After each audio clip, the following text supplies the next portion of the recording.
Znaš šta je to? Šta je to? Šta je to? Znaš čemu to služi? Pa za muškarca, za muškarca. Da. I gdje oni to koriste? Gdje? U kom predelu? Donjem delu. Donjem delu, bravo. Osvojio si nagradu. Ajde se. Bilo je seksa. Vi kad ste se ujutru probudili, šta je bilo? Šta? Bilo je seksa, pala je akcija. Bilo je seksa. Posle prve bračne noći, šta je bilo? Šta? Bilo je seksa.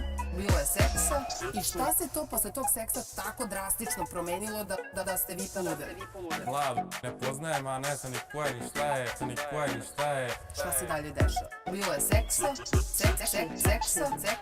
Vi kad ste se ujutru probudili, šta je bilo? Šta? Bilo je seksa, pala je akcija. Bilo je seksa.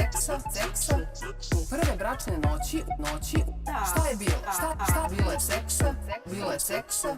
Pa on je u početku mene ispitivao, kako neki stari. Je li to bilo dobro? Uopšte. Kako bi ti taj seks opisala od 1 do 10? Ocenila. Ispod nula. Ne dostiže ni jedan broj. Ispod nula. Jesi li ti doživala vrhunac? Ti?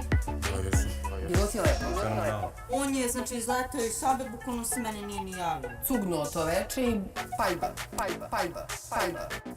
Da zaokružimo tu priču. Šta je bilo? Bilo je seksa. Vi kad ste se ujutru probudili, šta je bilo? Šta? Bilo je seksa, pala je akcija. Bilo je seksa.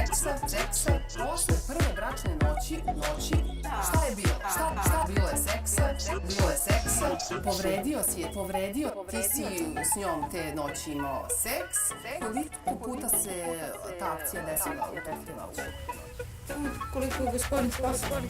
Pa koliko? Ja sam nesposoban. Nesposoban je uopšte. Znači samo jedno. Bilo je seksa.